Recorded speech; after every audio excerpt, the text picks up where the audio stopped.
Grand Carrefour, nouveau numéro. Mesdames et messieurs, bonsoir à tous. Merci de nous choisir encore sur la télévision Delta Santé. Eh bien, l'actualité socio-politique vue par les journalistes. Nous en parlons aussi bien cet après-midi. La nouvelle Assemblée nationale du Togo. Que pensent les journalistes de cette configuration actuelle? Quelle marge de manœuvre à cette Assemblée pour véritablement se prononcer sur les grandes décisions devant aboutir au développement du pays? L'essentiel du débat de cet après-midi aussi sur le continent, l'actualité au Gabon et l'acquittement de l'ancien chef d'État ivoirien Laurent Gbagbo. Voilà les trois sujets fondamentaux qui feront l'objet de la discussion de ce rendez-vous grand Carrefour de cet après-midi. Pour y aller, nous sommes à ce plateau avec M. Ildefonse Kofi Akpaki. Il est donc le directeur de publication du site en ligne La Gazette du Togo. Monsieur Akpaki, bonsoir et merci d'être à ce plateau avec nous. Bonsoir chers confrères, bonsoir à tous ceux qui nous suivent. Nous avons également monsieur Tété Credo, le directeur de publication du journal Le Médium. Tété, bonsoir et merci d'être à ce plateau. Bonsoir, c'est un plaisir. Je le disais tantôt, monsieur Ildefonse Akpaki, aujourd'hui, l'Assemblée nationale togolaise a pris place, quoi qu'on dise, sans la C14. D'entrée de jeu, vous, quelle analyse faites-vous de ce retirement ou alors de ce qu'on peut appeler le boycott de la C14 qui a laissé place aujourd'hui à une configuration d'Assemblée nationale à laquelle nous assistons? Je suis un tout petit peu embarrassé de répondre à la question, mais je dirais qu'en tant que citoyen, ce que moi-même j'ai vu et j'ai vécu personnellement le 20 décembre, je l'ai toujours qualifié de scrutin scandale. En tant que journaliste, je l'ai perçu comme ça. Parce que du début jusqu'à la fin, je crois que les choses n'ont pas été comme cela se devait. Il y a eu scrutin, oui ou non? Sur un plan purement normal, il y a eu quelque chose qu'on peut appeler scrutin. Il y a eu scrutin. Mais c'est un scandale. Non, je le dis parce que je reviens un tout petit peu sur quelques points très importants. D'abord, lorsque nous nous référons au code électoral, je crois que certains articles ont été purement et simplement violés. Lorsqu'on se rabat sur la feuille de route de la CEDEAO, il faut aussi dire que les choses n'ont pas été comme cela se devait, parce que les points inscrits à l'ordre du jour, où il faut avoir une parité, une inclusivité pour ce qui est de ceux-là qui doivent normalement piloter, la chose n'a pas été. La question de parité, vous le savez, ne fait pas partie du code électoral du pays. Ça, c'est juste un ajustement pour juguler la crise. Vous savez que même dans un pays où il y a ce que vous appelez crise politique, des fois, il arrive que les accords et certains principes nés des discussions entre les acteurs priment quelquefois sur la Constitution, même et sur certaines lois qui régissent l'État. Ici, on a dit que le Togo traverse une crise et on a réuni certains acteurs clés autour de la table. Ils ont pris l'Inde ensemble et il y a eu un arbitre qui a dit, lorsque on est dans cette situation-là, il faut qu'on se parle. Et on a parlé à un moment donné. Si aujourd'hui on se rend compte que ça n'a pas été un dialogue, mais un monologue, parce que tout ce qui a été dit n'a pas été mis en application, il est assorti dans la feuille de route à travers les travaux du comité de suivi qui devait avoir une CENI inclusive et paritaire. C'est un accord. Est-ce que cela a été pris en compte? Je l'ai vu avec un œil de journaliste et voilà pourquoi je me dis que ça a été... N'oubliez pas que la C14 avait l'opportunité de prendre part à cette CENI. Vous savez, j'ai fait allusion tout à l'heure à des lois qui régissent les élections au Togo.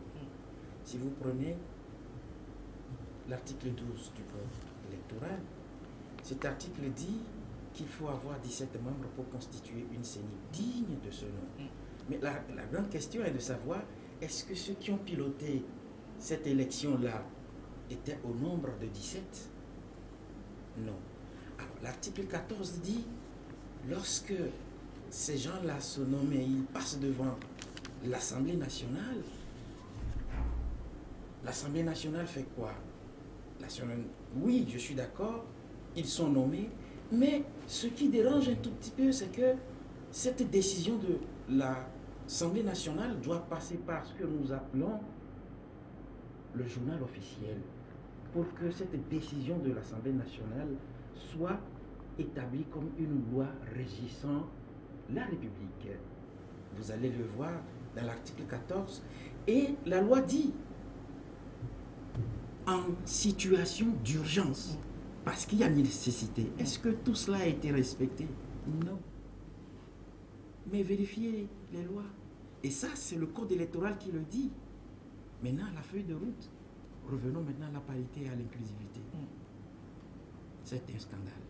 Un scandale. À qui la faute? La C14 avait l'opportunité de siéger à la CENI, mais qu'elle a refusé à la dernière minute. Oui, je ne vais pas jouer à l'avocat du diable en défendant la C14, mais en tant que journaliste et de surcroît patron de presse, j'ai pu décrypter tout ce que nous avons, tant du côté des lois qui régissent l'État togolais, que ce que l'arbitre ou les arbitres sont venus apporter. Et je me rends compte que malgré tout cela, on a foncé tout droit dans le mur et nous avons ce que nous avons aujourd'hui. Credo Tété, eh bien, Ile-de-France parle aujourd'hui d'un scandale électoral, en fait. Si je résume bien. Non, mais je l'assume. D'un scandale électoral. Vous, comment comprenez-vous aujourd'hui, eh bien, le 20 décembre dernier? Non, pour moi, le 20 décembre, le processus électoral qui a été enclenché s'est bien concrétisé et le peuple togolais a eu cette opportunité d'aller dans les urnes et puis de choisir les nouveaux députés. J'ai bien écouté, j'ai bien suivi mon confrère Ile-de-France, mais moi je ne me situe pas dans la logique de scandale parce que le processus électoral, c'est vrai, à un certain moment il y a une crise, mais la crise ne supplante pas les élections parce qu'il faille renouveler les parlementaires. Donc il fallait aller, et la feuille de route de la CEDEAO aussi l'a dit, que nous devons aller aux urnes le 20 décembre. Et il nous en souvient également que des efforts ont été faits aussi bien par les facilitateurs que par la partie gouvernementale jusqu'à faire tordre le cou à un certain moment à des lois de la République concernant la parité.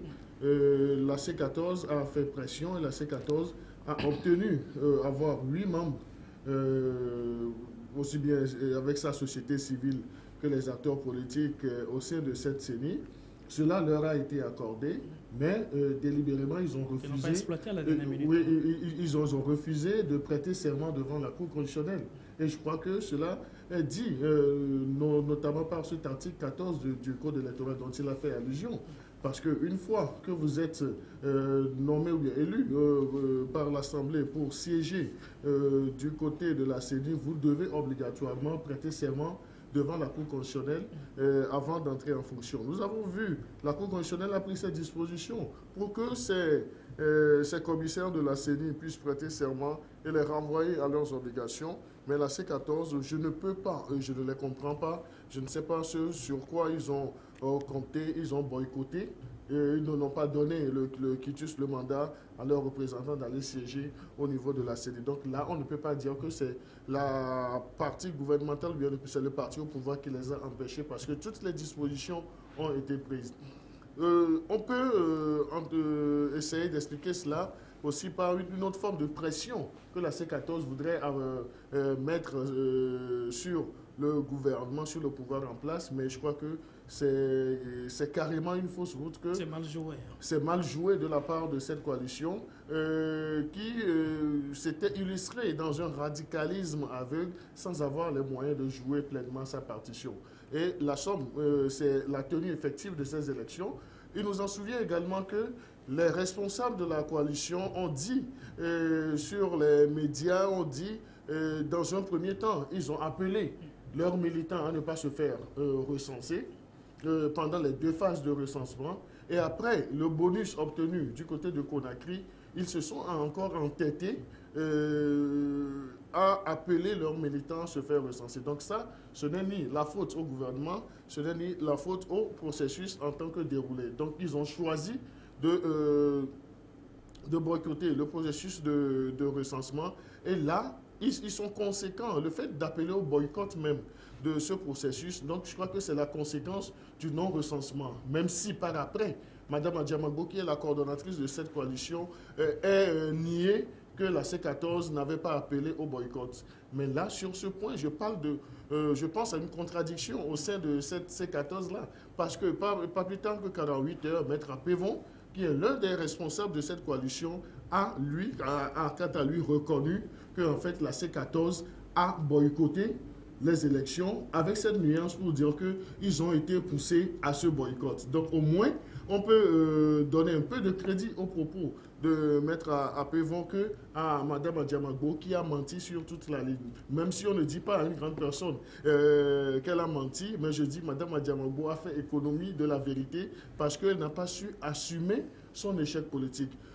Et le second point que je vais énumérer, c'est nous avons également vu Mme Adjamagbo et ses pairs de la C14 promettre monts et vallées à leurs militants, comme quoi ils vont mettre tous les moyens ils vont mettre tous les moyens à leur disposition pour empêcher la tenue effective des élections. On a vu qu'ils ont tenté de faire quelques perturbations, quelques animations de perturbations pendant la campagne électorale, mais l'article 129 du Code électoral, donc je crois que lorsque les médias ont commencé par parler de cet article 129, ça leur a rappelé qu'en fait, ils sont en train d'aller droit dans le mur. Et même si, à un certain moment, ils ont essayé de se dédouaner par des acteurs de la société civile acquis à leur cause, notamment en invoquant l'article 67 du même code électoral, avec une interprétation assez partisane, erronée et plus maladroite. Donc ils ont compris finalement qu'en fait, ils n'ont pas les outils nécessaires pour empêcher ce processus électoral d'aller à son terme. Et nous avons vu que le 20 décembre, les populations togolaises sont sorties, même si on en a remarqué une timidité dans les premières heures de ce processus-là. Les Togolais sont sortis, et il faut le dire, les Togolais ne sont pas assimilables uniquement aux militants de la C14.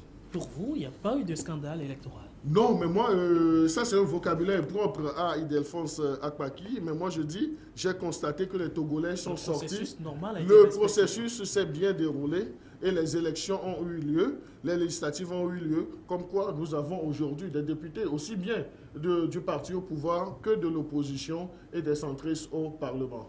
Des députés aujourd'hui, cette configuration de l'Assemblée sur laquelle nous allons quand même revenir, monsieur Ildefonse, est-ce que vous avez compris la stratégie de la C14? Je voudrais, avant de répondre à votre question, revenir sur 2 ou 3 points.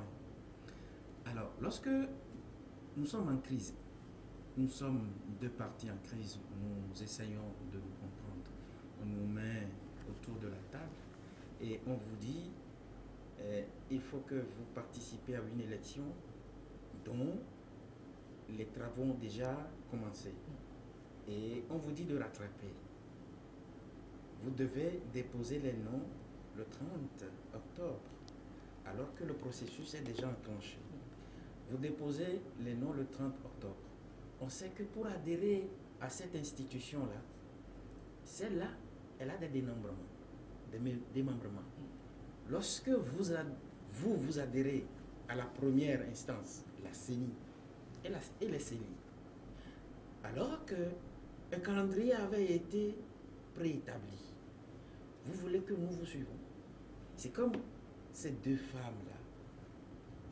J'ai cette image-là que j'ai essayé de présenter, 2 femmes qui se battent pour un mari, et puis une personne âgée vient et vous dit: mais écoutez, soyez 2 dans la cuisine pour cuisiner pour votre mari.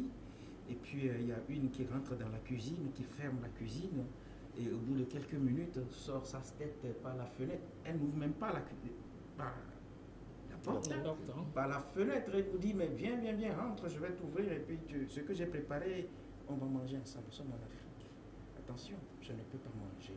Alors, je donne cette idée pour vous rappeler que je ne dirais pas, parce que moi je ne suis pas un acteur politique, je ne dirais pas que les dés étaient déjà pipés lorsque déjà le 30, vous demandez aux gens d'adhérer à une institution et déjà le premier, les travaux commencent. Alors que cette institution-là des démembrements, où ceux que vous avez appelés de vous suivre doivent mettre leurs membres dans cette... Est-ce que la C14 ne ferait pas mieux d'aller siéger d'abord, selon les termes du ministre Barara, le 19 dernier, la C14 ferait mieux d'adhérer d'abord, ou alors d'aller siéger d'abord à la CENI, et avant de continuer par exiger un certain nombre de choses, et là, le processus peut toujours continuer, la négociation peut toujours continuer. Est-ce que là, c'est pas encore un petit raté? Je vais vous dire une chose. Et là, j'ai toujours assumé la responsabilité de ce que je dis par rapport au ministre Barbara. Est-ce qu'il n'est pas un exemple pour moi?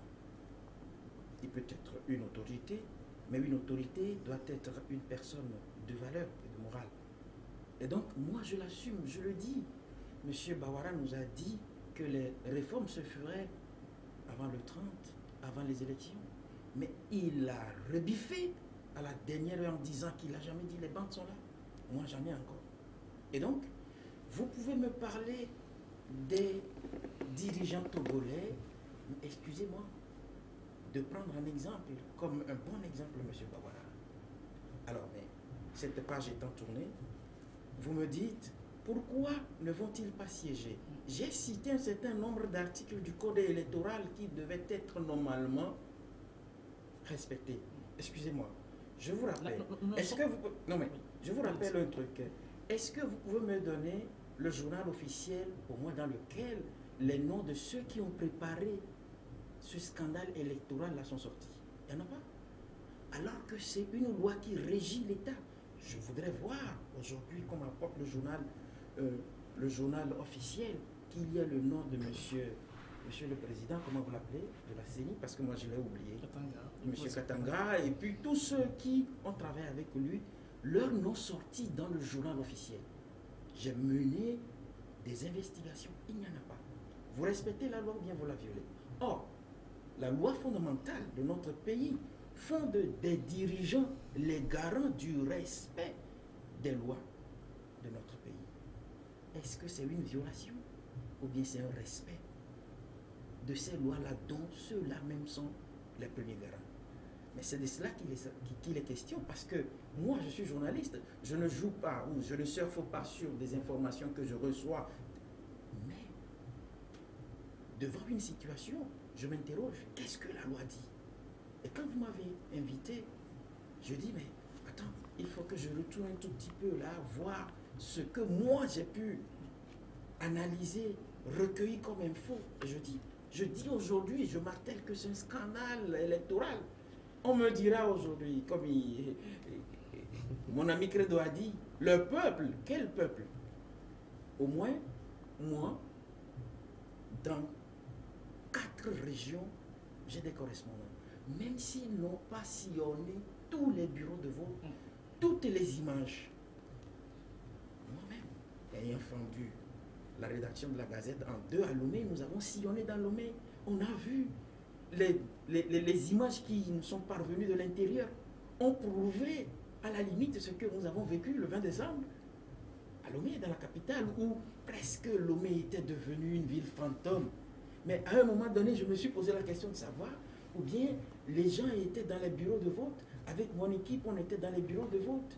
On a même rencontré la correspondante de RFI qui, à un moment donné, sur la chaîne internationale, disait en substance, mais à un moment donné, et les observateurs et les agents de sécurité étaient plus nombreux que les électeurs. Ça veut dire beaucoup de choses quand vous êtes journaliste. Ça veut dire que ce que nous avons en matière électorale, qui repose sur l'expression populaire, n'a pas été de mise le 20 décembre. Voilà pourquoi je campe sur ma position en disant, relevant tout ce qui s'est passé. Et bizarrement, lorsqu'on n'a pas trouvé les gens dans les bureaux de vote, on a compris que les gens étaient chez eux à la maison. C'est un scrutin scandale qui d'ailleurs doit faire frémir les dirigeants togolais. Parce que sur un plateau, j'ai dit le 20 décembre, les Togolais ont exprimé ce qu'ils ont sur le cœur. Et vous savez ce que les Togolais ont sur le cœur? Et ils l'ont exprimé le 20 décembre, c'est le rejet du système qui régente le Togo il y a des décennies. Alors, vous me parlerez aujourd'hui d'une Assemblée nationale. Vous savez, je me suis amusé... Non, avant même qu'on ne revienne sur l'Assemblée nationale, est-ce que oui. vous avez compris aujourd'hui la stratégie de la C14? Parce que n'oubliez pas, après le 20, il y a eu des sorties, il y a eu des déclarations. C'est vrai que avant même le 20, il y a eu des sorties, il y a eu des déclarations. Mais je me suis mis dans la peau d'un observateur quand j'écoutais, et puis je voyais les gestes qui étaient posés de part et d'autre. Mais à les comprendre, je dis non, parce que c'est des acteurs politiques qui ont opté pour une position donnée. Est-ce que moi je peux aller forcer quelqu'un de faire ce qu'il ne veut pas faire? J'ai au moins la chance de relever que à un moment donné, ils ont dit, si cela n'est pas fait comme la feuille de route l'a dit, on ne fait pas. On ne vient pas. J'ai entendu parler du boycott. C'est aussi une position à adopter. Je ne suis pas homme politique. Je suis comme vous, j'analyse et je tire les conclusions. C'est cela.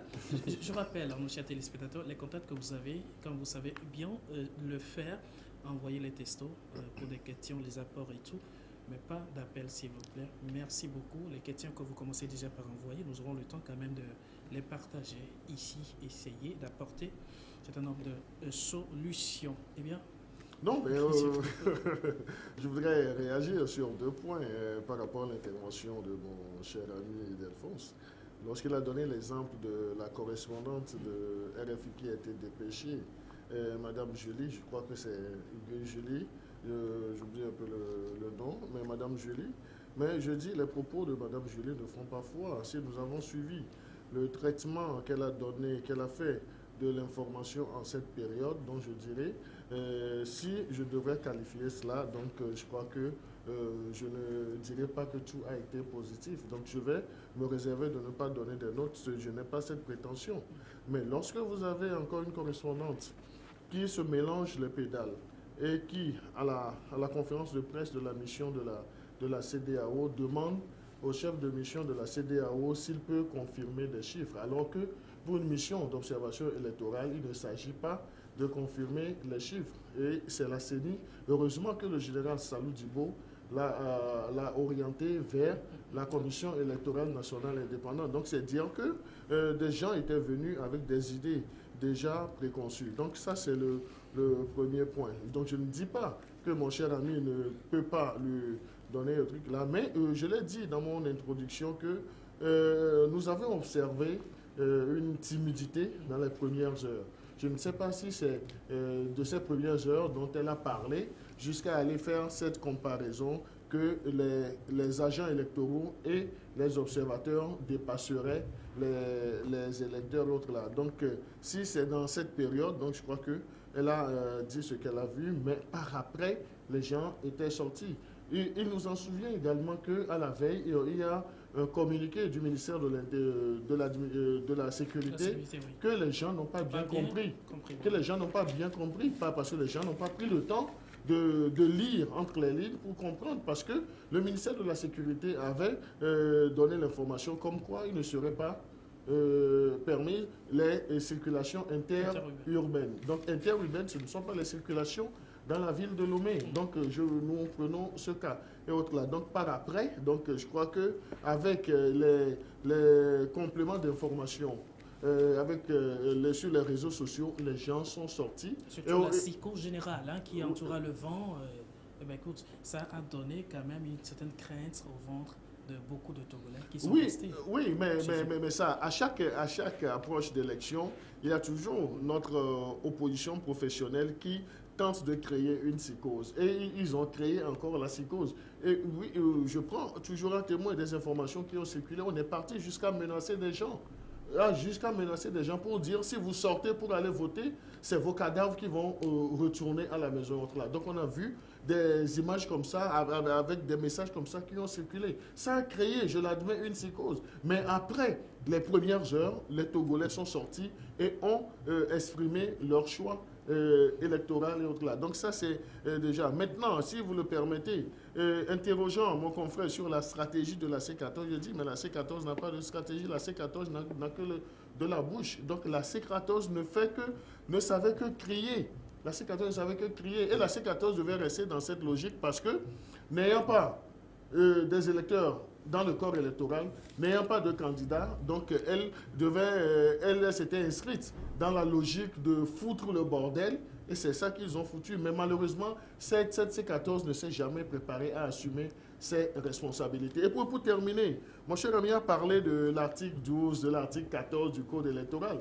Mais l'article 12 du Code électoral parle de la composition de la CENI en 17 membres. Pas seulement en 17 membres, 5 désignés par la majorité parlementaire, 5 désignés par l'opposition, 3 des partis politiques et autres là. Lorsque c'était agi au sein de ce cadre de comité de suivi, de violer la composition de la CENI, personne n'en a parlé. Il était question de trouver un compromis. Hein. Il était question de trouver un compromis. Heureusement, le compromis a été trouvé dès leur retour de Conakry. Mais ils ont voulu et ils ont prospéré dans la politique de la chaise vide. J'aurais souhaité, comme vous l'aviez exprimé sous forme de question à mon contradicteur, j'aurais souhaité que les 8 membres de la coalition prêtent serment, comme le dit l'article 14, le dernier alinéa, l'avant-dernier alinéa de l'article 14 du Code électoral, prêtent serment devant la Cour constitutionnelle, aille à la CENI et poser les vrais problèmes, les réels problèmes là-bas. Leur entrée dans les démembrements, mais ils ne vont pas rester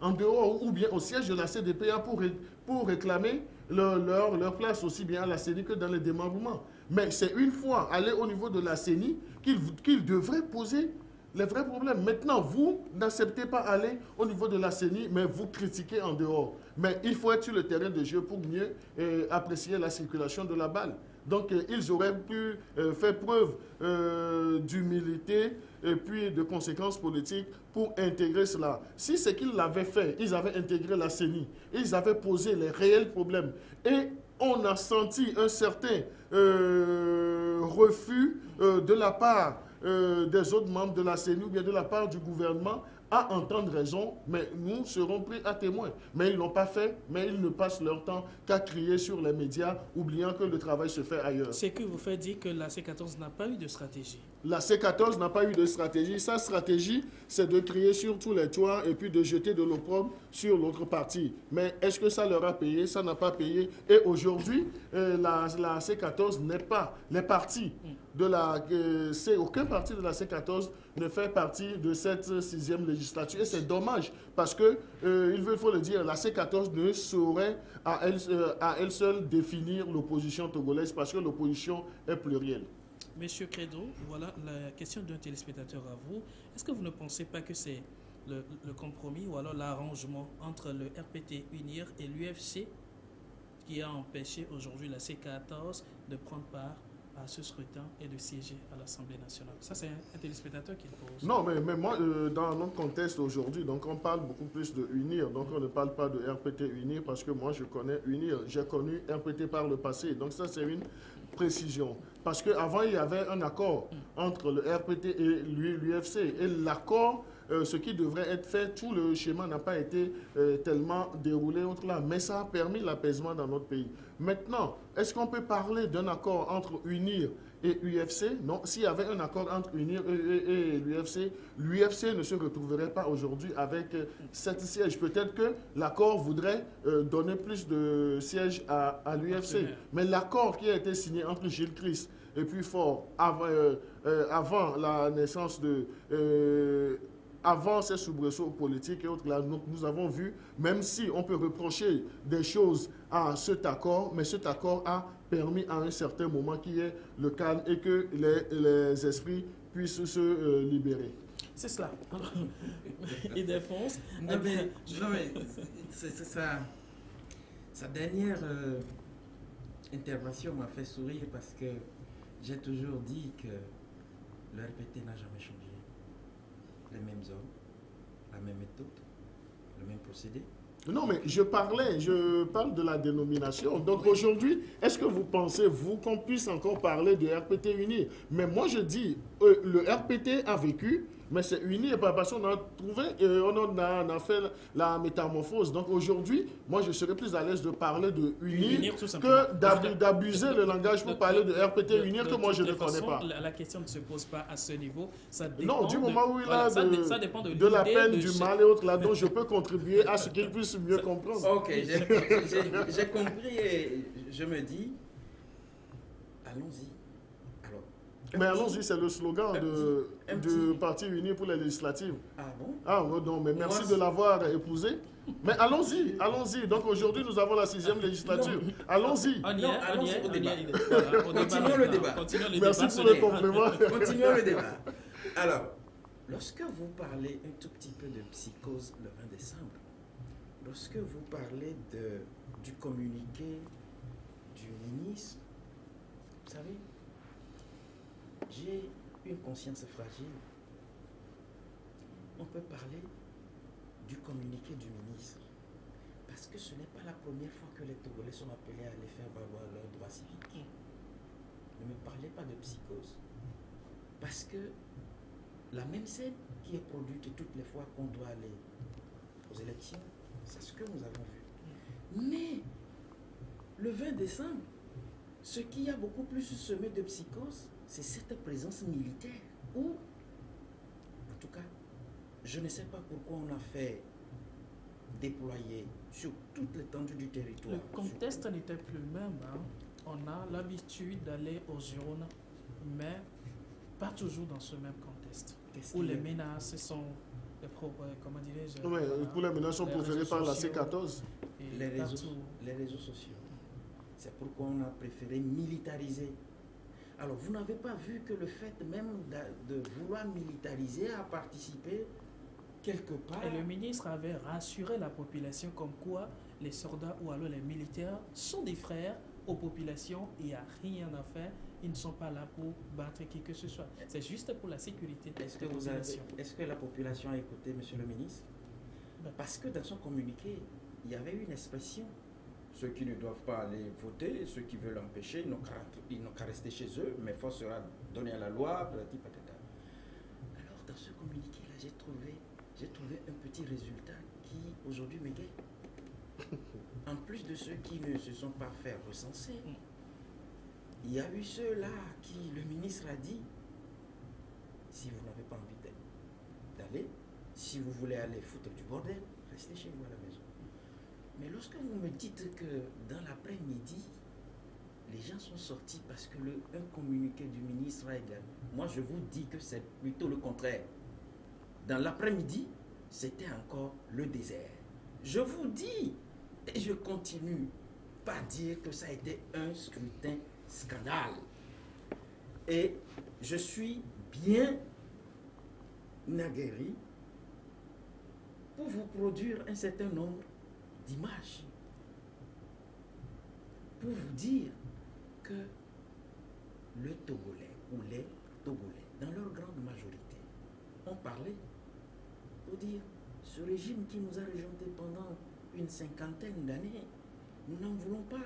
La preuve, vous avez vu le nombre de bulletins nuls qu'il y a eu pour ceux-là qui ont eu le courage d'aller faire valoir leurs droits civiques.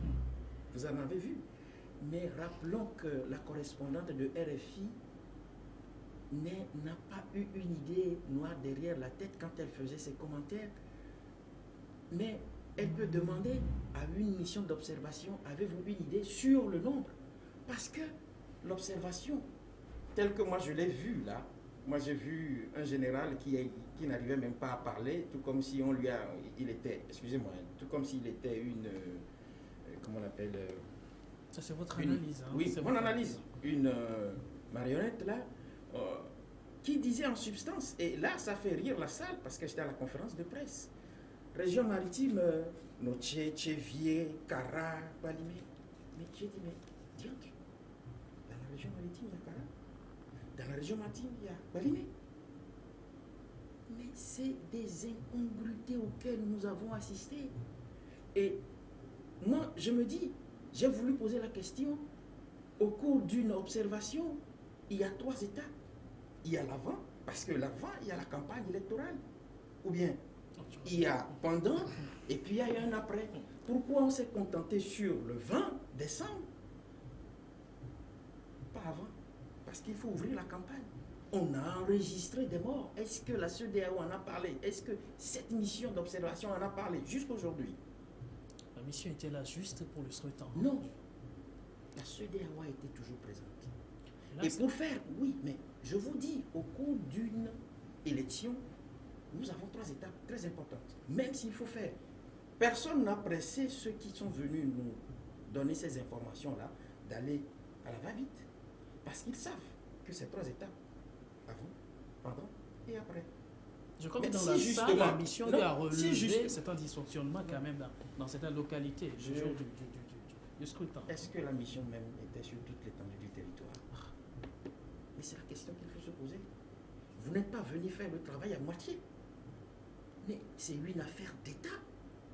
Il est question de venir faire un travail et de rendre un travail potable.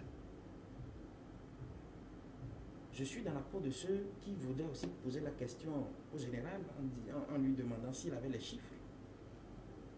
Mais je suis malheureux quand j'ai écouté ou bien j'ai lu sur les réseaux sociaux. Je ne me fie pas pour la plupart du temps à 80% aux informations des réseaux sociaux. Mais quand j'ai lu que dans le pays Bassar, l'ancien président de l'Assemblée a dit après que vous ne pouvez pas nous amputer un siège. Parce que la CELI de Bassar a dit les 3 sièges étaient acquis à nous. Mais quand vous l'amputez au niveau de la CENI et vous donnez ce siège-là à un autre, je ne suis pas d'accord. J'avais pensé que c'était des informations comme ça. Et quand j'ai écouté une autorité dont je préfère garder l'anonymat, dire que les choses sont allées un peu plus vite, c'est pourquoi on a fait ça, je dis mais c'est de la blague. On ne blague pas avec un État. Il y a eu pas mal de ratés. Scandale, je vous en parle encore. Dans des bureaux de vote où nous, on est allés, des gens qui n'avaient pas leur nom sur la liste électorale, qui ont voté avec leur pièce d'identité. Vous savez ce que ça a produit comme résultat dans certains bureaux de vote? Le nombre de votants a dépassé le nombre d'inscrits. C'est des aberrations électorales. Des gens qui ont transformé le siège d'un parti politique en un centre de vote. C'est des aberrations. C'est un scandale électoral. C'est cela, d'accord. Alors, il défonce aujourd'hui, le vin est tiré. Comme dirait quelqu'un, eh bien, le Togo a une nouvelle assemblée nationale. La C14 devient des partis extra-parlementaires. Quoi qu'on dise, il y a 14 partis maintenant extra-parlementaires. Ça veut dire toutes ces formations politiques qui se retrouvent dans ce regroupement de la coalition d'opposition sont devenues automatiquement extra-parlementaires. Quel doit être aujourd'hui, en tant que journaliste, l'avenir de ces partis? Je crois même que au sein, et ça il faut avoir le courage de le dire, au sein même de la classe politique de l'opposition, il y a beaucoup qui doivent normalement laisser leur place aujourd'hui à la génération montante, voir leur âge, avoir également tout le temps qu'ils ont passé à la tête de leur formation politique. Vous aurez le courage d'enumérer certains? Ils doivent passer la main. Je dis juste, ils doivent passer la main. Parce que, justement, je ne voudrais pas que ceux qui disent que ceux qui sont au pouvoir ne font pas bien, qu'ils se mettent dans la même ligne que ceux-là. Je regrette que dans notre pays, on a toujours prôné la jeunesse. Mais quand vous allez vérifier que ce soit au niveau de la gouvernance, c'est-à-dire des ministres, vous allez voir qu'il y a des cadres, de jeunes cadres qui sont là, qui ne sont jamais pris, qui ont de la valeur, qui ont des compétences, excusez-moi, mais qui ne sont jamais pris pour suppléer ou remplacer carrément leurs aînés.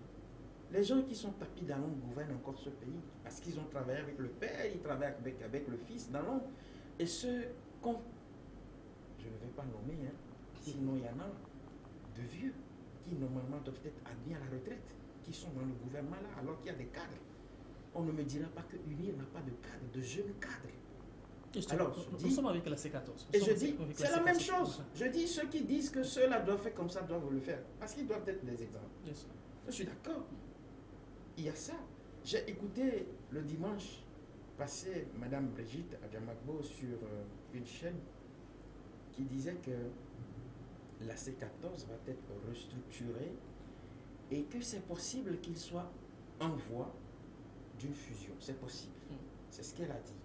Et donc, si aujourd'hui on considère que les partis de la C14 sont devenus sont aujourd'hui de l'opposition extra-parlementaire, il faut se réorganiser et voir, ou bien avant de voir, il faut tirer les leçons de tout ce qu'il y a eu comme erreur.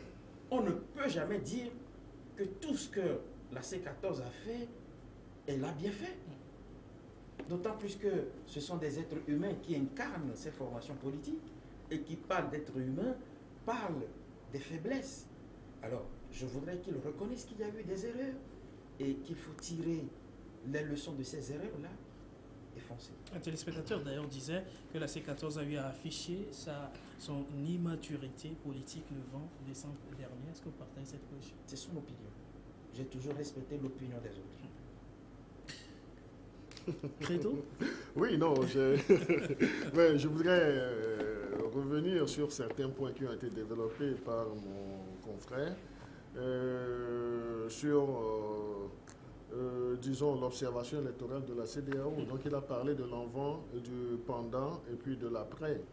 Mais je voudrais faire cette précision. La déclaration que nous avons suivie au lendemain du vote s'appelle déclaration préliminaire. Donc, après cette phase-là, il y a un rapport qui est toujours pondu et qui est remis aux autorités, un rapport qui est disponible. Donc la déclaration préliminaire rend compte du processus du vote. Seulement le jour. Le jour, la déclaration préliminaire pour l'observation du vote. Parce que, je l'avoue, j'ai de l'expertise en observation électorale avec la CEDEAO. C'est vrai, l'avant, nous avons vu une mission à long terme de la CEDEAO qui était venue depuis le début du processus de recensement. Donc là, il y a des informations qui sont remontées, autres là, mais tout cela va figurer dans le rapport définitif. Et là, les journalistes, les copies qui ont été distribuées aux journalistes à la fin, je me réjouis parce que le jour-là, je vous ai vu à cette conférence de presse, vous particulièrement, et j'ai vu mon ami aussi. Mais la déclaration, ça a été dit, déclaration préliminaire. Donc, c'est dire qu'après, il y a un rapport qui est produit autre là. Donc, on peut interroger le rapport là pour voir si la CEDEAO n'a pas bien fait son travail. Donc, la déclaration préliminaire s'en tient uniquement au vote le jour et puis tout ce qui a été dit. Et la CEDEAO n'a pas manqué à ses obligations. La CEDEAO a relevé qu'il y a, comme vous l'avez dit, quelques dysfonctionnements. Maintenant, la question de certains confrères, c'était pour aller beaucoup plus en détail, mais le détail sera contenu dans le rapport là, et on peut interroger la division assistance électorale de la CEDEAO, on peut interroger ce rapport. Même le représentant du président de la commission de la CEDEAO, Dr Garba Lampo, il est là, il est ouvert. Donc là, en tant que journaliste, nous pouvons nous approcher de lui pour voir s'il va refuser ou non de nous donner ce rapport, si ce rapport est déjà finalisé. Donc ça, c'est la première précision que je voudrais faire, tout en disant, comme il l'a dit, que dans tout processus électoral, il y a l'avant, le pendant et puis l'après. Et au cours de cette conférence de presse même, de présentation de déclaration, le chef de mission a dit qu'il y a même les experts qui sont, les experts électoraux qui étaient au niveau de la CENI vont rester jusqu'au 31 décembre. Il l'a dit, ils vont suivre tout le processus et autres là. Donc, c'est dire qu'il y a cette possibilité de rentrer en possession de ce rapport et on peut faire des observations là-dessus et autres là. Mais je voudrais revenir un peu sur la question. Moi, le jour où j'étais peiné de voir une correspondante de RFI qui a été dépêchée de Paris se mettre dans la peau d'un militant politique. Qu'est-ce que vous appelez par militant politique? D'un militant politique, parce que j'étais dans la salle, sa façon de poser la question Et puis, je crois qu'elle n'a pas compris même le rôle d'une mission d'observation, parce que la question qui devrait être posée à la CENI, donc elle posait cela et autres là. Donc je ne savais pas l'idée qu'elle avait derrière la tête. Mais heureusement que le chef de mission d'observation électorale de la CEDEAO, le général Salou Djibo, l'a remis à sa place pour lui dire non, que votre question trouvera une réponse auprès de la CENI, parce qu'elle a posé une question piège au chef de mission. Avec quelle intention? Donc c'est elle seule qui peut nous éclairer là-dessus. Maintenant, après le vote effectif du 20 décembre, mais la C14, comme vous l'avez dit, est aujourd'hui des partis extra-parlementaires. Donc on ne parlera même plus de C14, mais si nous restons dans la définition de C14 comme étiquette politique, donc parce qu'il y a une défection au niveau de la C14. Donc le parti de Maître Tchassona n'est plus membre, mais on continue toujours par exhiber son nom sur les communiqués. Donc ça aussi, c'est l'une des aberrations du côté de la C14. Le point qui m'a aussi intéressé, que Ildefonse Akwaki a abordé, c'est cette nécessité d'aboutir ou bien d'arriver à un renouvellement de la classe politique, que ce soit du côté du parti présidentiel comme de l'opposition. Donc il faudrait qu'on renouvelle la classe là. Dans l'opposition radicale ou bien dans l'opposition en général, il y a de jeunes cadres. Mais les vieux loups qui dirigent les partis politiques ne veulent pas, parce qu'ils sont arrivés à définir la politique comme leur profession et ils ne veulent pas faire la promotion de leurs membres. Prenons un parti comme l'ANC. Les premiers dirigeants de l'ANC sont les éternels politiciens que nous avons connus de l'UFC et aujourd'hui, ils ne veulent pas débarrasser le plancher. Alors que l'UFC regorge de ressources. Nous avons, je peux en citer moi, mais nous avons le président de la jeunesse de l'ANC, Jean Clou, qui est lucide plus que certains aînés de l'ANC. Mais nous avons Jean-Jacques Teko. Donc des jeunes qui peuvent prendre langue avec les jeunes du côté de UNIR pour essayer de faire évoluer la chose politique. Mais avec cette nuance-là pour dire que si nous considérons le champ du parti présidentiel, il y a déjà une anticipation. Donc nous avons vu, même dans la formulation des délégations, de la délégation du parti UNIR, à ces comités, à ce dialogue-là, donc nous avons vu que la délégation de UNIR a rajeuni par rapport aux éternels opposants, que moi j'assimile à des opposants professionnels, parce qu'ils ont fait de l'opposition une profession, et lorsque une tête veut émerger, donc on fait tout pour faire capoter, pour étouffer. Donc voilà un peu. Donc il y a cette urgente nécessité, c'est là où je suis pour une fois d'accord avec lui sur un point, il y a cette urgente nécessité d'aller au renouvellement de la classe politique, parce que certains ont pris la chose politique, et surtout du côté de l'opposition, comme un business. Donc je voudrais prendre à témoin la déclaration d'un leader de la C14, M. Philbert Atisso du parti Togo Autrement, lorsqu'il a fait sa présentation de vœux à ses militants. Non seulement il a relevé les insuffisances, selon lui, de ce processus électoral, mais il a insisté également sur le comportement de ses pairs de l'opposition. Et là, il a sorti une trilogie, l'intégrité, la dignité et puis l'honnêteté. Il a dit que ça manque du côté de la C14 et que lui, il le dit, il prend son courage à deux mains. Parce qu'on ne peut pas avoir des opposants professionnels qui disent autre chose à leurs militants, qu'ils assimilent au peuple togolais tout entier, et dans les coulisses, dans les résidences, on voit que c'est autre chose qu'ils font. Donc on ne peut pas continuer sur cette lancée. Il a eu ce courage-là. Et je ne sais pas, je prie pour que le traitement qui a été réservé à Maître Tchassona Traoré, lorsqu'il a appelé, de retour de Conakry, on en a donné le bonus pour le recensement, et lorsque Maître Tchassona a été responsable, a pris sa responsabilité d'inviter les populations togolaises et ses militants à se faire recenser à titre conservatoire, tout ce que M.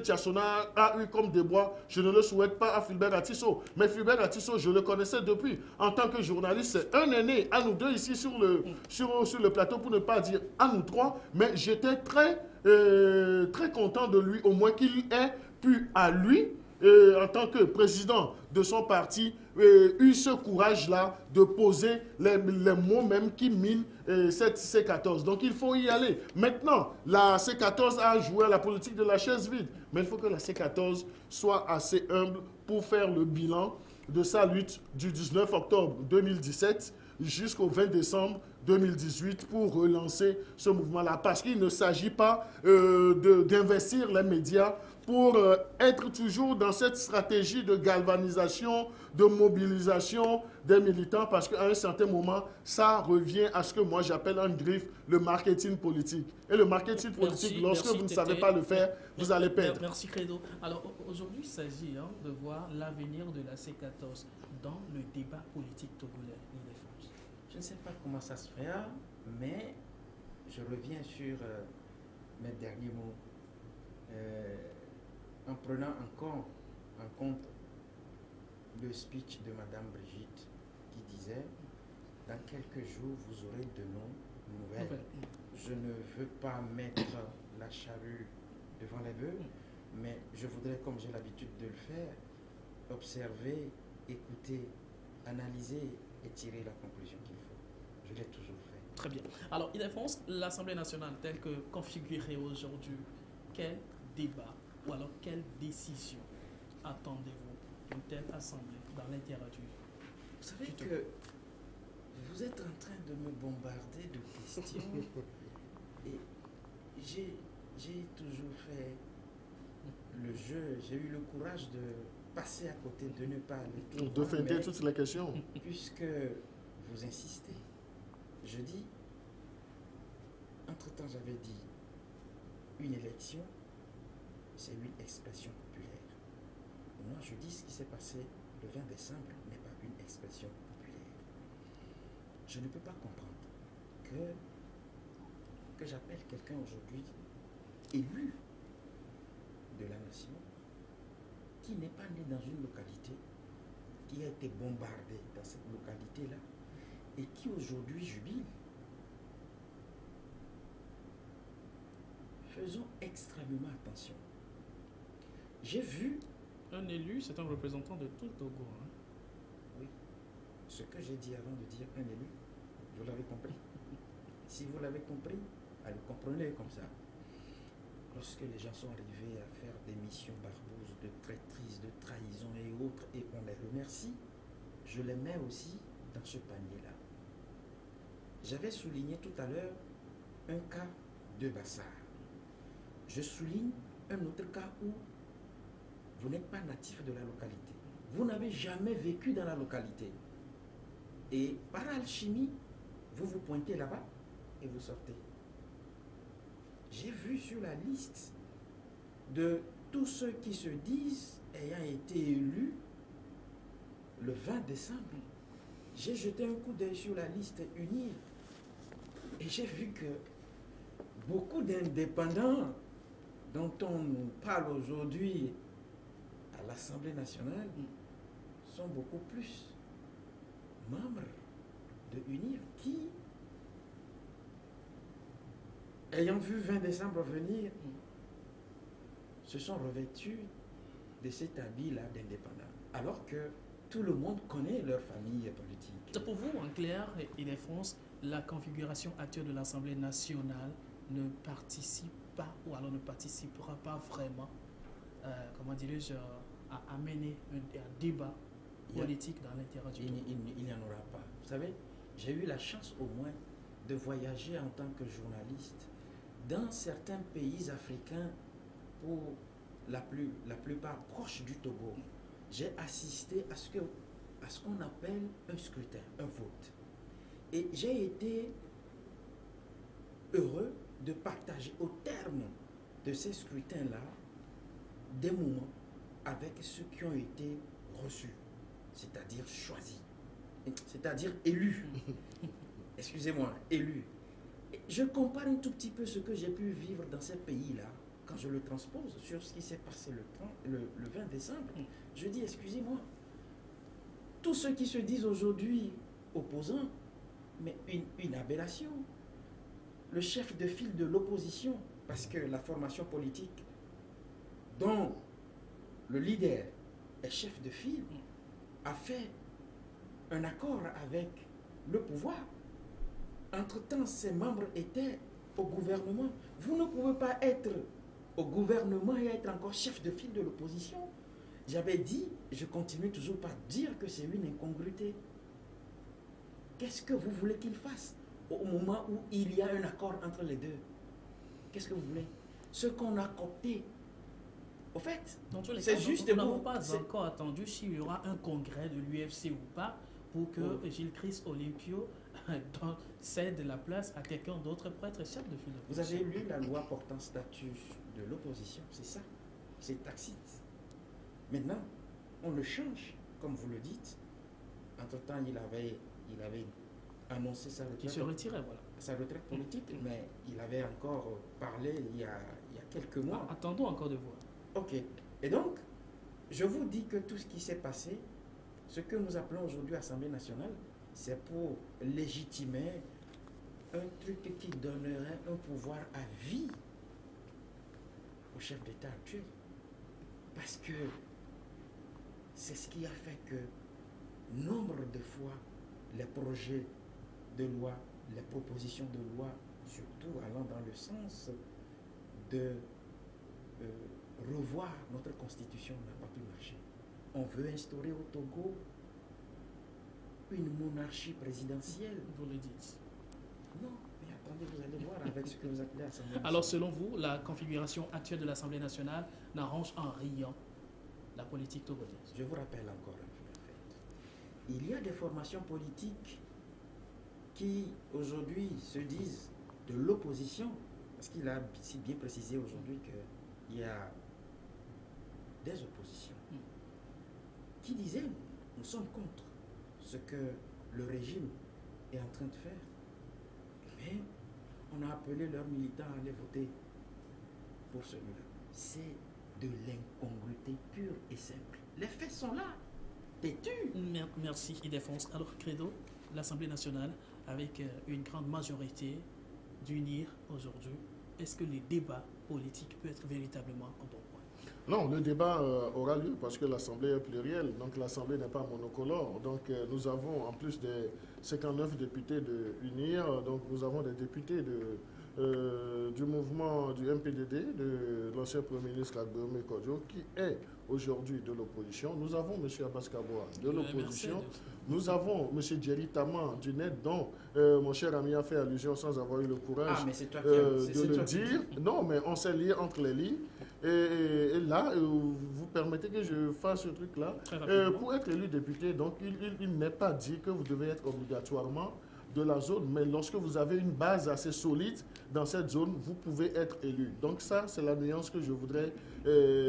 pour être élu député dans une zone, donc cela ne voudrait pas dire que vous devez être natif de cette zone. Donc ce n'est pas une équation cartésienne. Mais lorsque vous êtes mieux implanté là-bas, vous pensez et vous avez les preuves, ou bien vous avez, disons, tous les arguments que vous avez une implantation assez formidable là-bas, vous pouvez, la maîtrise du milieu, vous pouvez vous faire élire député autre là. Donc il ne faudrait pas qu'on jette de l'anathème, qu'on prête des intentions aux gens et autres là. Mais aujourd'hui, nous avons des députés, nous avons une 6e législature, accordons-leur le bénéfice du doute. Je comprends un peu, mon cher ami Delphonse, parce qu'il aurait souhaité qu'il y ait certains partis de l'opposition ou bien certains responsables politiques toujours du côté de l'Assemblée nationale. Malheureusement, ces personnes ont choisi de ne pas rentrer dans la course. Donc cela ne voudrait pas dire qu'on doit faire le procès à ceux qui sont aujourd'hui au niveau de l'Assemblée. Moi, je leur souhaite tout le bonheur et également surtout le succès dans cette législature, parce que ce qui les attend aujourd'hui, c'est d'acter la question des réformes constitutionnelles et institutionnelles. Donc c'est là où nous les attendons beaucoup plus. Donc ils doivent prendre des lois qui puissent, disons, assainir et essayer de donner du stimulus pour l'environnement socio-économique. Donc voilà, nous les attendons sur le terrain et nous pouvons que leur souhaiter bonne chance. Donc ils n'ont qu'à réussir dans leur mission et pour essayer de dire au peuple togolais que si les autres n'ont pas pu faire les réformes, nous avons fait les réformes. Voilà, nous avons fait les réformes comme comme le veut le peuple togolais. Parce que, je le dis et je le répète, la C14 ne saurait se substituer à l'opposition. Elle n'a pas la science infuse. La C14 a montré ses limites. La C14 est aujourd'hui dans une situation assez inconfortable, mais c'est la conséquence de la myopie politique qui a amené la C14 à ce point. Selon vous. Selon moi, merci, je l'assume. Merci. Alors, je rappelle à nos chers téléspectateurs, c'est vrai, vous avez été nombreux à envoyer des questions, mais la plupart de ces questions s'adressent beaucoup plus aux acteurs politiques, des journalistes qui sont sur ce plateau, analysent tout simplement les sujets, analysent tout simplement l'actualité. Nous aurons le temps quand même de faire venir encore sur ce plateau les acteurs clés même à qui nous aurons à poser ces questions pour des réponses. Désolé pour n'avoir pas apporté suffisamment de réponses. Merci beaucoup de nous suivre toujours. Mais sur le continent, un fait marquant l'actualité, eh bien, c'est l'acquittement de Laurent Gbagbo. Ça vous dit quelque chose après 8 ans derrière les barreaux, qu'un chef d'État africain puisse être retrouvé aujourd'hui acquitté parce que sans preuve suffisante? Ça m'a fait trop mal. Je me rappelle que j'étais encore au groupe de presse, le matinal au Bénin, quand j'ai suivi en direct l'arrestation de M. Laurent Gbagbo. J'étais dans un immeuble avec une Ivoirienne qui avait fui. Et quand j'étais revenu à la maison, je l'ai appelé pour lui dire: Raymond, on a arrêté Gbagbo. Et c'est mis ensemble. Et par après, j'ai rencontré pas mal d'Ivoiriens. Mais l'analyse que j'ai faite à l'époque me conforte aujourd'hui dans ce que je vais dire. Tous étaient des pro-Gbagbo. C'est pourquoi j'ai compris qu'ils ont fui la Côte d'Ivoire. Mais si 8 ans après, ce qu'on reproche à Laurent Gbagbo, il est acquitté, mais ça fait mal. On s'est dit tout à l'heure, on ne peut jamais souhaiter la prison à son pire ennemi. Mais qu'est-ce qui s'est fait que dès l'entame de cette instruction, où il y a eu des procédures qui ont été viciées, des témoins qui ont posé des actes indicibles, des micros qui devaient être fermés ont été ouverts. Et puis, cette insuffisance aux plaignants d'apporter les preuves. Moi, j'ai été toujours très choqué lorsqu'on dit qu'il y a eu la guerre en Côte d'Ivoire et que c'est Laurent Gbagbo seul qui a été arrêté. Laurent Gbagbo a fait la guerre avec son peuple ou contre son peuple, ou bien Laurent Gbagbo et une autre faction. Comment on l'appelle? Le mot m'a échappé. Faction. Une faction. Faction. Mais comment se fait-il que 8 ans après, il n'y a que lui seul qui a fait la prison? Et l'autre camp? Pourquoi aujourd'hui on parle d'un acquittement? Et moi j'ai écouté les 3 juges qui parlent de libération immédiate. Ils demandent une libération immédiate. Immédiate. Ça voudrait aussi dire que, tout en saluant Laurent Gbagbo pour le courage qu'il a eu, il faut relever que l'Occident a joué beaucoup, mais l'acquittement de Laurent Gbagbo et de Blé Goudé doit nous faire réfléchir sur ce que nous sommes, nous les Africains, pour que nous ne soyons plus manipulés par l'Occident. Vous pouvez me dire combien de pays en Afrique ont des fabriques d'armes et de munitions, vous pouvez me le dire? Or, c'est l'Afrique qui est le théâtre de tout ce que nous voyons là.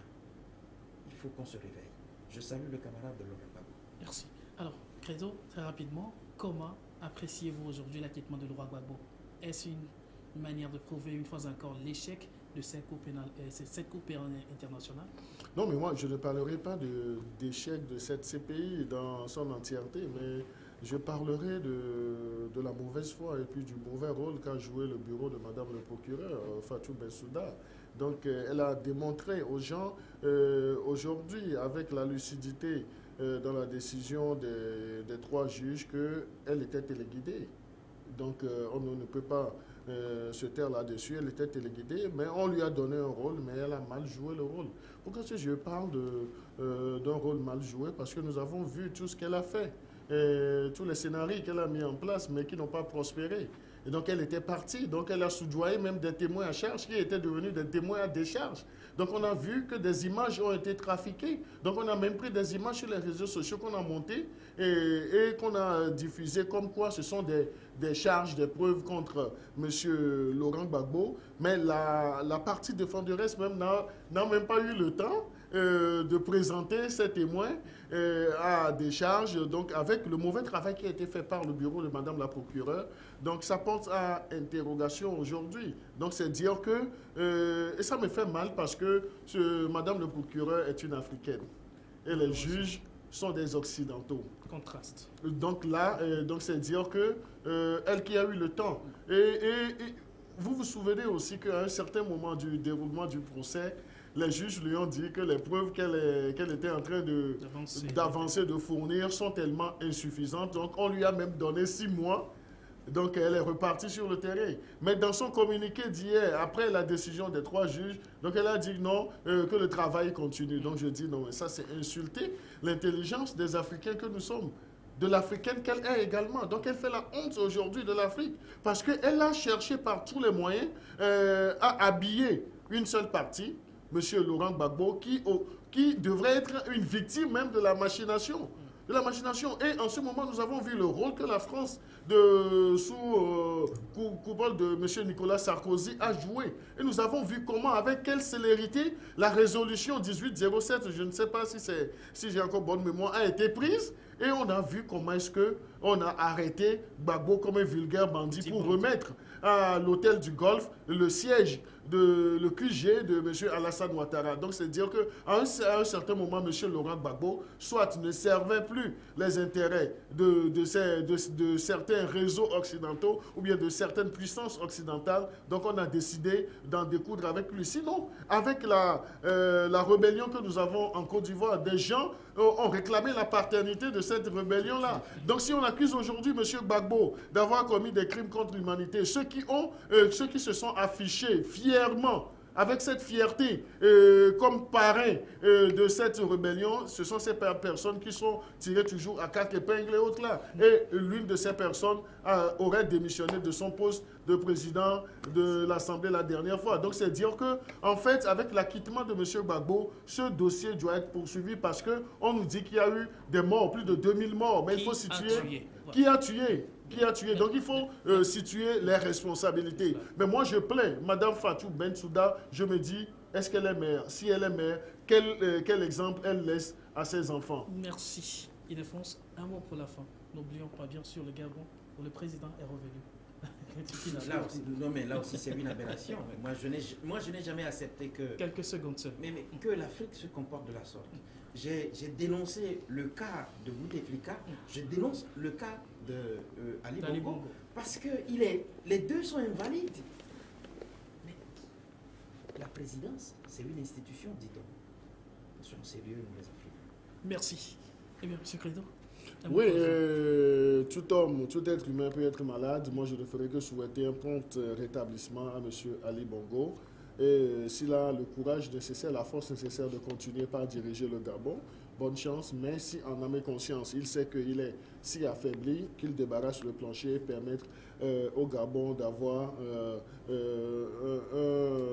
nouveau développement. Donc à tout le peuple gabonais, donc je leur transmets tous nos soutiens et prompt souhait de rétablissement à M. Ali Bongo. Nous devons lui souhaiter la santé que de prier pour que sa santé se dégrade. Merci Credo, Tété. Merci. Eh bien, vous êtes le directeur de publication du journal Le Médian. Merci d'avoir partagé ce temps avec nous. Je vous en prie. Merci à vous également, Ildefonse Akpaki. Ouais. Eh bien, merci d'avoir partagé ce temps avec nous. C'était toujours un plaisir. Vous êtes le directeur de publication du journal en ligne, La Gazette du Togo. Mesdames et messieurs, merci également d'avoir partagé ces temps avec nous. Restez toujours avec nous sur la radio-télévision d'État Santé. Nous aurons toujours l'actualité à décortiquer. À très bientôt.